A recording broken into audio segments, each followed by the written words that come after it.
Thank you so much for coming along today, guys. We're still waiting on a few people to show up, as it were, or virtually show up. So I just thought we'd have a quick hi to you all who are sitting there patiently waiting, and maybe a little bit of an overview of what we're going to chat about. So as you know, my name's Dave. I'm the Dolphin Research Institute's Research Officer. I'm also the founder of the Two Bays Whale Project. And myself and my colleagues, with the support of the Dolphin Research Institute, have been working on this project for now.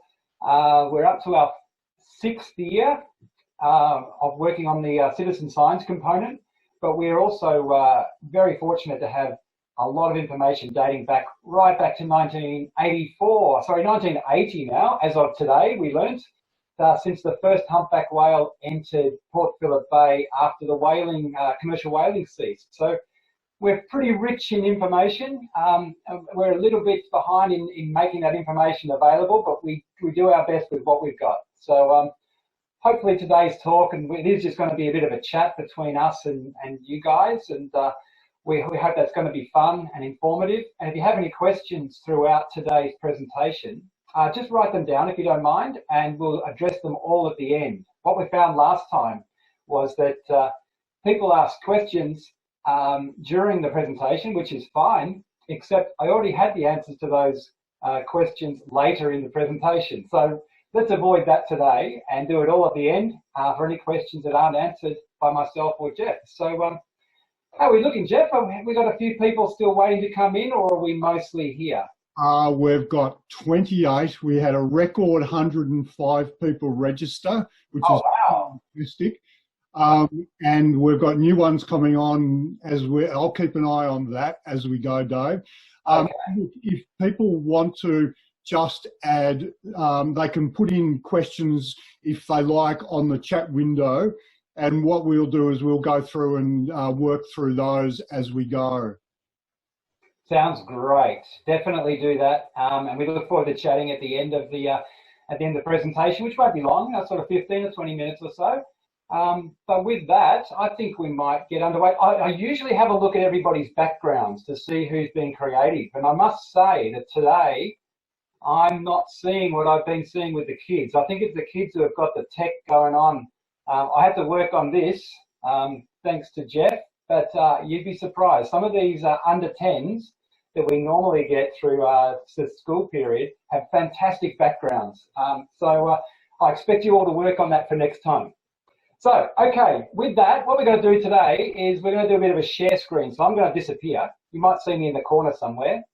But what I'm going to do is share a presentation with you, get my ugly mug off the screen, and get some whales and interesting stuff on the screen for us. So let's go with that. Everybody ready to go? Give me a thumbs up because I can't hear you. All right, let's do it. And away we go, failing technology problems. How's that looking? Are we seeing everything we need to see? Yes. Have we got it, Jeff? Yes, Dave, we're right. Excellent. All right. Well, first of all, there's our first slide. This is the Two Bays Whale Project logo. And for those of you who've got the eye, this is Port Phillip and this is Western Port. We have the Dolphin Research Institute logo there, and also our collaborators logo down in the other corner. Our collaborators are the Wildlife Coast Cruises team on Phillip Island. They run a wonderful program down there, and they are very big partners in this project. So please do support them, especially this time this year because of the COVID-19 issues. But I have it on good authority that by June 24, whale watching will be commencing on Phillip Island. Bookings are starting to be taken now, but limited spaces. So for those of you who like going out to sea to see the whales, make sure you visit Wildlife Coast Cruises, get on one of their boats, and it's the best way to see the whales for sure. That's that bit done. Let's move forward. The Two Bays Whale Project is in the area. Why is that not changing? There we go. The Two Bays region. A lot of people refer to the Two Bays region for different reasons. There's a brewery called Two Bays. There's a nursery called Two Bays. There's another marine project called Two Bays. So we've adopted that name. And it's bordered by Barwon Bluff over here and Inverloch over here, or the inlet there, which is, I can't remember the name of the inlet. And right in the middle here is Cape Shank. Now these lines go out to about 3 nautical miles, so we're staying within state waters of Victoria, and it includes both these wonderful bays. Now one of the questions we get asked a lot is where are the best places to see whales? And my smart question is in the ocean. But they're referring to the land, of course, and we're going to highlight some of the best places. It's not to say they're the only places, but certainly the best places to see whales from.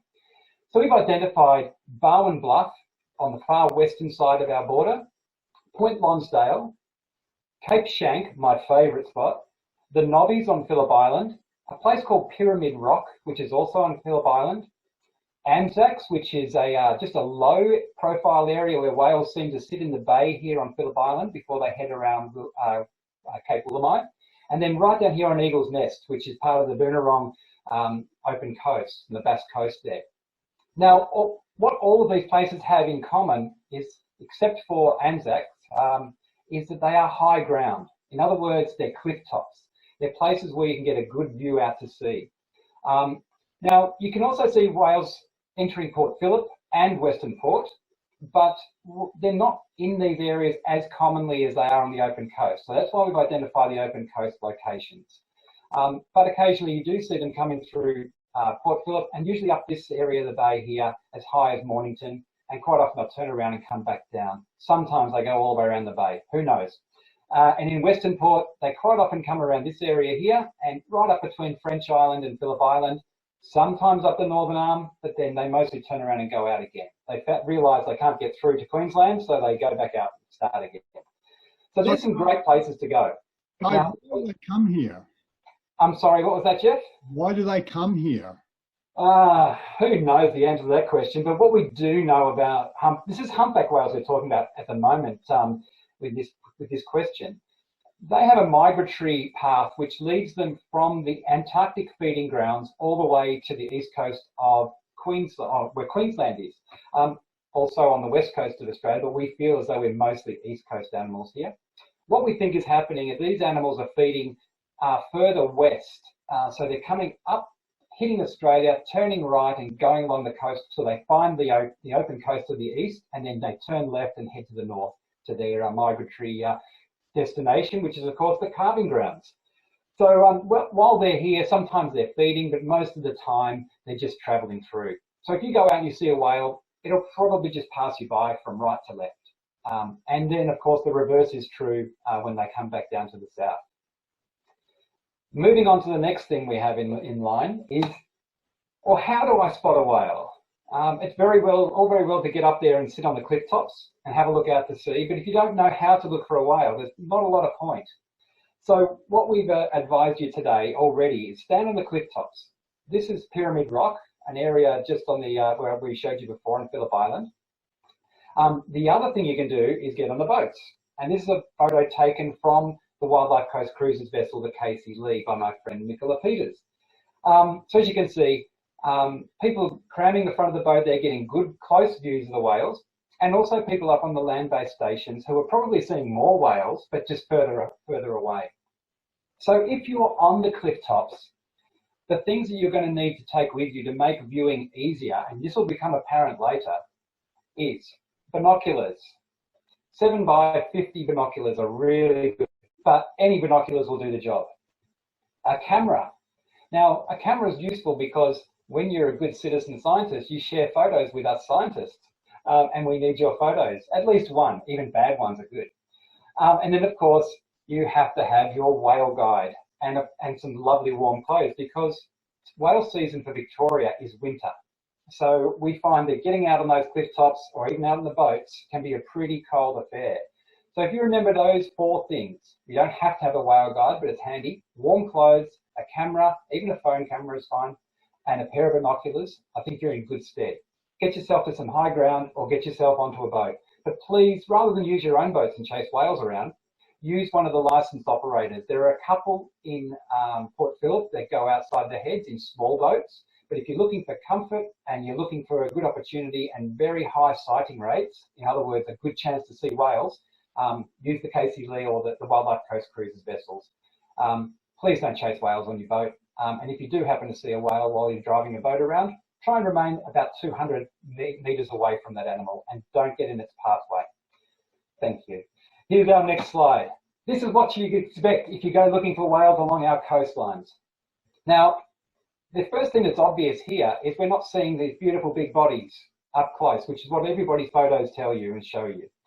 But what the reality is with land-based whale watching is you're looking at things at a distance.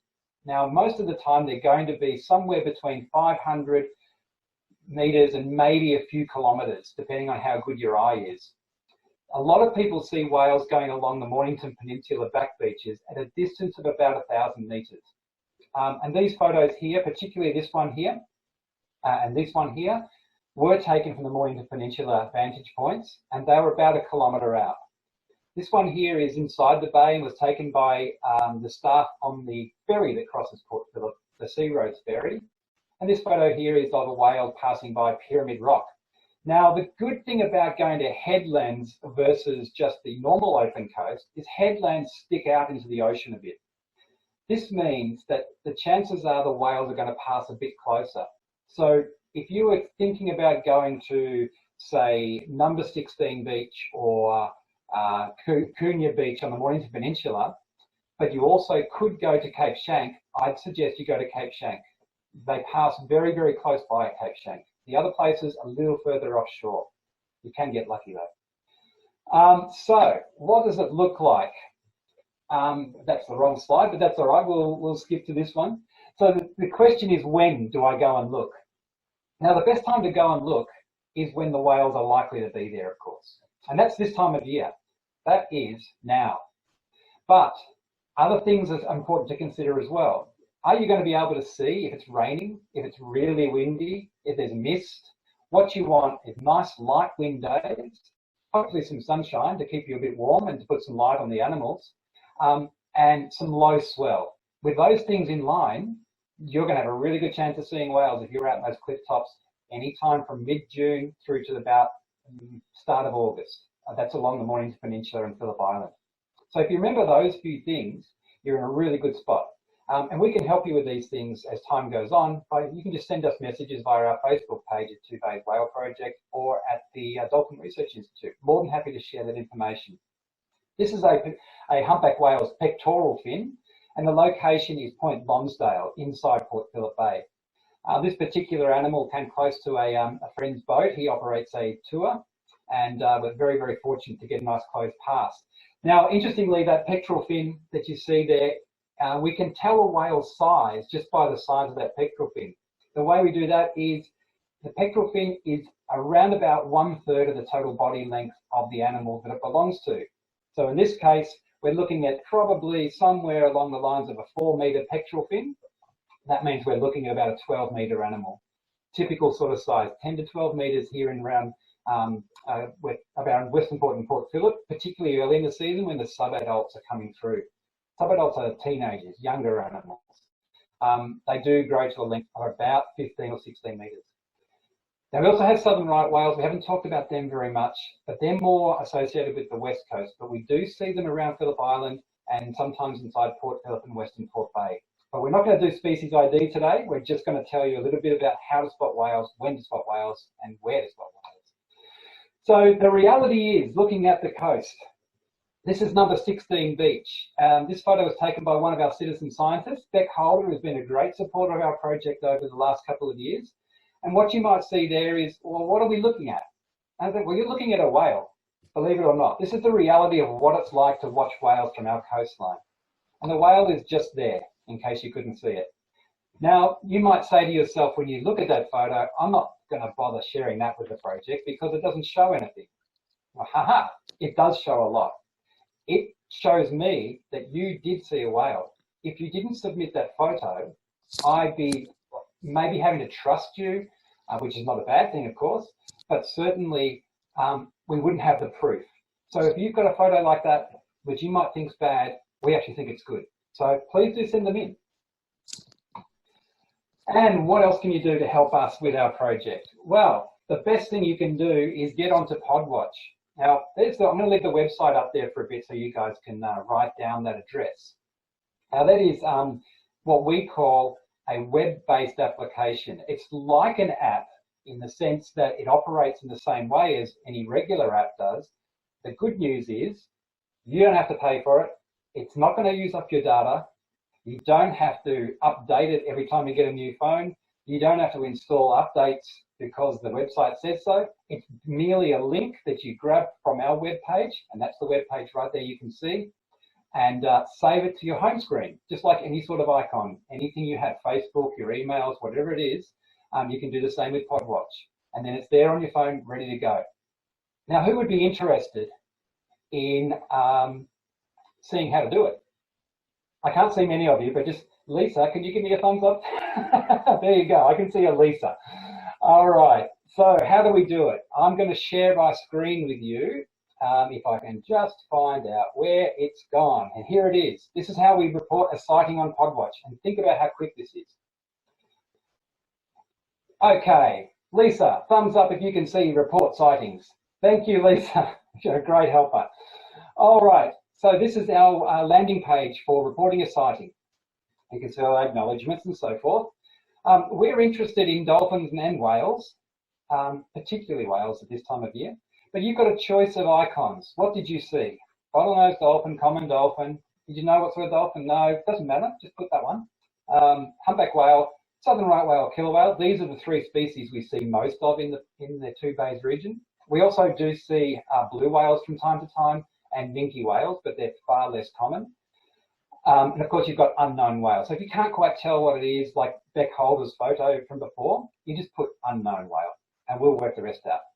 Okay, let's pretend that we saw, well, I like killer whales the most, so I'm going to say we saw a killer whale.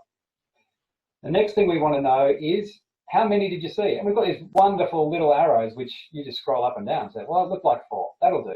Any calves? No, maybe there was 1. And what sort of behavior were they engaging in? Now, they've got definitions of these behaviors right here, so we can just choose one. I really do like seeing them bounce around on the surface of the ocean, breaching and tail slapping and doing things like that. That's mostly social behavior, so we'll click social. And if you feel like writing something else in, like I love whales, do that. That's fine, whatever. And then you click next. That saves what you've just done, and it does its thing. And here we go, onto the next page. We're now 60%, 66% done. We need to know what time you saw it. Now, here's the mistake most people make, including myself. We forget to change AM and PM. So we've got some 5 AM sightings, which of course I've assumed are 5 PM. So just click your AM or PM, depending on what time of day it was. We'll say it to 5 just because I said that. There we go, it says to 50. Date of sighting, it even pops up a little calendar, making it easy. And we choose today.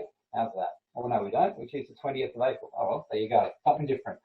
Now, here's something really interesting. If you're using your phone on site, you're going to see this little screen here. And what it does is it picks where you are. So I'm obviously not in Hastings right now. I'm using this on my PC at home. So it's just got the generic side of the office. What you can do is you can zoom in, drag the map, grab the pin and pull that around to wherever you saw the whale. Now, because Cape Schanck is my favourite place to go looking for whales, and that's a little secret, so I'll probably see some of you down there during the season now, that I've said that. We zoom right in and we bring our pin to where approximately the whale is. So if you're sitting where that information centre is and the whale's obviously not on the land, but it might have passed pretty close, they often go this close. There you go, and there's your coordinates. So now we know where that whale was. We can use that information to plot the whale's position. I'm going to show you what that looks like shortly. If you're lucky enough to get a photo on your phone, or if you're post-processing, i.e. using this device at home, you can click a yes, and it'll go straight to your file selection. Choose your photo. I haven't got a photo to use tonight, so I won't worry about that. No, I didn't get a photo. And then next, I think we're just about there. Come on, internet. And all we want to know now is who you are. And as you can see, my name's already there because I've already used this before, and hopefully the same will happen for you. Click it once, and then we click submit. I won't do submit because I don't want to see a bogus sighting in the data. So what I'm going to do now is to skip back to where we were in the presentation And we're going to just reflect a little bit on what that all looks like, what all that means. Dave, can I just add a couple of things there? Sorry, I'm looking at you down here, Jeff. I should be looking at the camera. So everybody, when if you do access it on the phone, you can just go to the Dolphin Research Institute's homepage and click on it and get to the sighting page. But you can actually, if you save a shortcut to the home screen on your phone, then that will then stay there permanently with a little PodWatch logo, so you can access it just like an ordinary app, and it's always there for you to use. Thanks for clarifying that, Jeff. That was good. Moving on. Right, what do I get as a result of that? Not just me, but all of us, the team.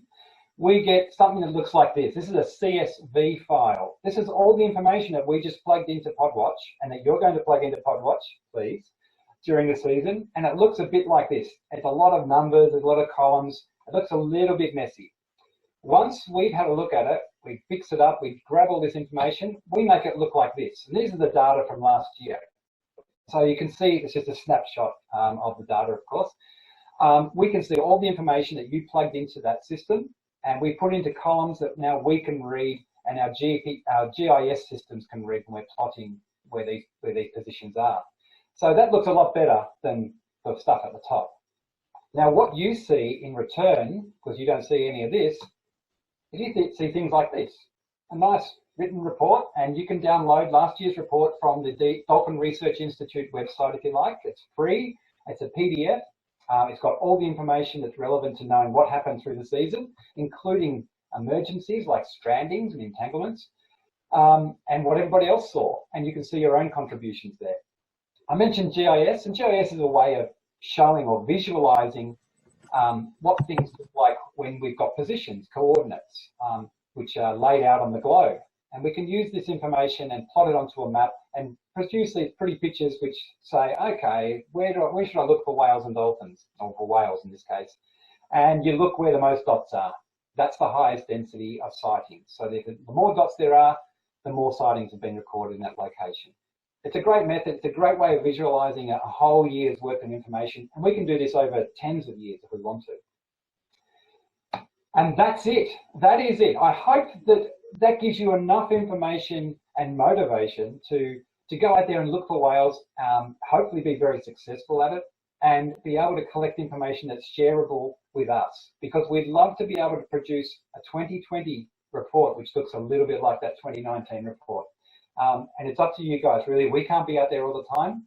We love having our engagement with communities and citizen scientists, and hopefully what we're doing is it enables us to connect with you in a way which is satisfying for both parties, and also help to protect the whales that are passing by our coast. Because without this information, we can't implement good management. And without good management, animals die. We know that. Without managing people well, we've got a very good example of that right now. If you don't manage your people well during things like virus outbreaks or wearing seatbelts, then people die. The same things happen to whales. So more information, more mitigation, more protection, more conservation, more whales. Okay, let's move on to the questions. We have questions, Dave. Yeah. So the first question is from Thomas, and it's how long does it take the whales to get to Victoria from Antarctica? That's a very good question, Thomas. There is some information on that, but unfortunately there's not much. But there's two ways to understand that. One is to take a photo of a whale that is unique to that whale. So in the case of humpbacks, it's the underside of their tail. And then match that sighting or match that tail to another sighting at another time. The other way to do it is to put a tag on the animal, a satellite tag. And that allows us to understand speed of movement and direction and tracks. Unfortunately, not much of this is being done in the Antarctic for our East Coast animals. So we don't know how long it takes them to go up the coast from Antarctica, but we do know how long it takes them to get down. So what we know is from one particular animal, which is a young calf that was injured in Queensland, I think the time frame was, correct me if I'm wrong, Jeff, it was either 21 or 29 days to get from Harvey Bay to Wilson's Promontory. That'll give you an idea of how quickly and or slowly these animals travel. Now, they're a little bit quicker going north than they are going south. They travel at about between 4 and 7 knots. That's going north, and coming down with their calves a little bit slower because there's a lot of resting going on. There's some feeding going on because they're very hungry, having not fed much on their northerly migration. So it's a little bit of a tricky question to answer, but let's say they have to do a round trip, they have to get 6,000 kilometres. It's going to take them somewhere in the order of at least 2 months to get up to Queensland from the ice edge, I would say. And at the moment, that's quicker than we can get there. Yes, yeah. I'm barely allowed to go down to the shops at the moment. Another question from Thomas as well. Is there a time of the day that it's best to see whales from land? And are they more active in the morning or the evening? Very good question. Look, I think the best time to see whales, there's a smarty answer for this, and that is when the whales are there. The other more sensible answer is when the weather is good. So the best time to see whales is when the visibility is at its best. Now, on our coastline, we can pick the weather from Jane Bunn's forecast if we like, or use other devices. But we can also get there earlier in the day because typically the wind is lower in the mornings. So I would suggest sort of mornings are quite good, but we have got some evidence that suggests to us that when the water is just a little bit choppy or even very choppy, whales become more active, particularly humpback whales. And that's to do with their ability to hear each other because of the surface noise. And whales can communicate 2 ways, vocalizing or making noise at the surface. So when it's noisy ocean, you've got to speak louder. So we're going to slap the surface with our pectoral fin instead of making noise from my internals. Okay, so Dave, from Lucy, we have a question. When do they go back down south? Oh, you're going to have to ask each individual whale that. But look, we have, in Victoria, we have a good lot of sightings coming down along the east coast of Wilson's Promontory between October and November. They're leaving the breeding grounds at any time. The population is so big now that whales are scattered all the way along the east coast of Australia for most of the year, to be honest, really. There might be only a few from time to time, but the higher density ones are starting to leave the calving grounds around about July, August. And then they're starting to come through Queensland, southern Queensland into September, October, and then October, November, New South Wales, October, November, December, Victoria, and then a little bit later for Tasmania. So they're going down for the summer in Antarctica. That's right. The good feeding time is in the summer where there's less ice edge or ice cover. Chloe has got a question. Do killer whales migrate during June, July, August as well? That's a very good question, Chloe, because killer whales sometimes are known to eat humpback whales, so you would think that their migrations align. We don't know enough about killer whales in Australia at the moment. We know a little bit. So what I can tell you is, yes, they do align somewhat with the humpback whales, particularly in southern New South Wales. Around September, you start to see the first of the calves start to show up around the end of September, early October. Killer whales are passing through around about the same time. But killer whale diet is so varied that they don't rely on humpbacks. They eat pretty much everything in the ocean, particularly sharks and seals. So there's lots of opportunity. Their migrations are slightly different, but they act kind of aligned. I know it's not a direct answer for you, but hopefully it helps you understand a little bit about them. Okay, so I think it's Emma asked the question, how do you tell what whale they are when they're so far away? That's an excellent question. It is hard. There's no doubt. It's quite hard, and that's one of the things that is probably the biggest problem for everybody, including us, is when they're a long way away and you only get a little bit of the body coming out of the water at a time. It's very difficult to tell. That's why we have categories called unknown whale. We have unknown large whale and we have unknown small whale. The easiest way to tell, if you can see, is does it have a dorsal fin or not? And if it's got a dorsal fin, and a dorsal fin is that fin on the back of the animal, if it has a dorsal fin and it's a large whale, it's probably a humpback at this time of year, sort of that June through to August period. There's a slight chance it could be something else. But if it has no dorsal fin whatsoever, it's going to be a southern right whale. And they're usually very, very close to the coast, so within 500 meters almost all the time. So, you know, if you ever do get stuck and you're not sure which one it is, please send your photo in and we'll try and identify it for you. Okay, and Dave, Jack has asked the question, how far do they usually swim from shore? That depends on what they're up to, who they are, and who they've got with them. So it's usually between, you know, the most sightings we get are usually within about 2 kilometres of the coast. They're the people looking from the land. But that's probably because that's about as far as most people can see without binoculars and see a whale. So I've been down to Cape Schanck myself, and I've seen whales probably 5 or 6 kilometres off the coast, but I'm looking on a very good day. I'm looking with binoculars. I've been looking at whales for over 25 years. In fact, a lot longer than 25 years. So my eyes tune to it. So the more you do it, the better you get at it, the further away you can see the animals. But I would say most of the whales we see in our reports are within 2 kilometres of the coast, and the majority of those are within 1,000 metres of the coast.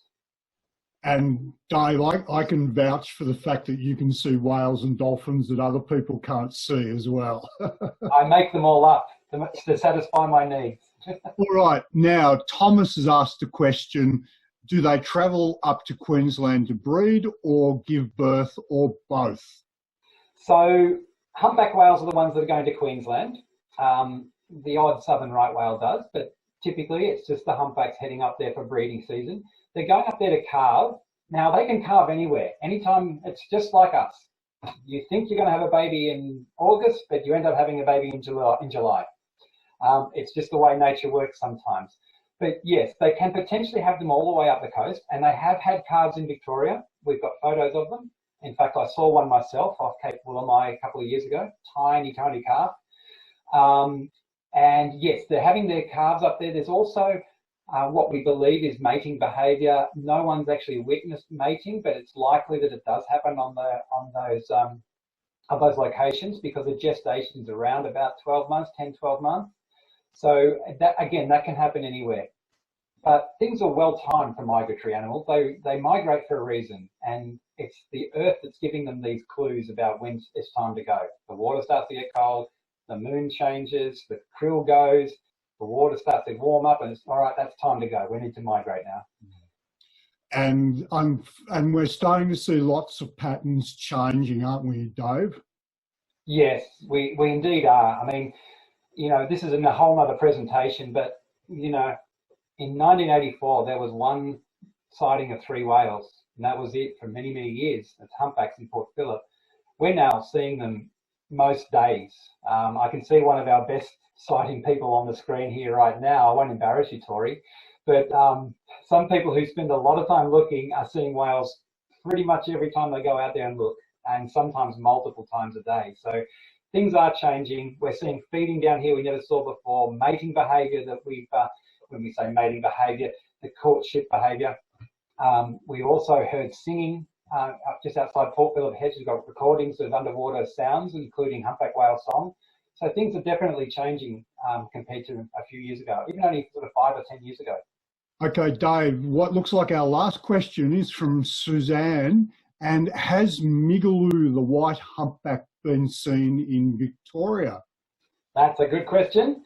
So there was one report of Migaloo off the 90 Mile Beach in Victoria on the east coast. There was by a pilot, so there's a lot of flights going out there because of the oil fields. And the photos were sent, and it turns out that it was a humpback whale swimming upside down. So humpback whales in the southern hemisphere are completely white on their bellies, except for the odd one here and there. There's always someone in the crowd who has to be different.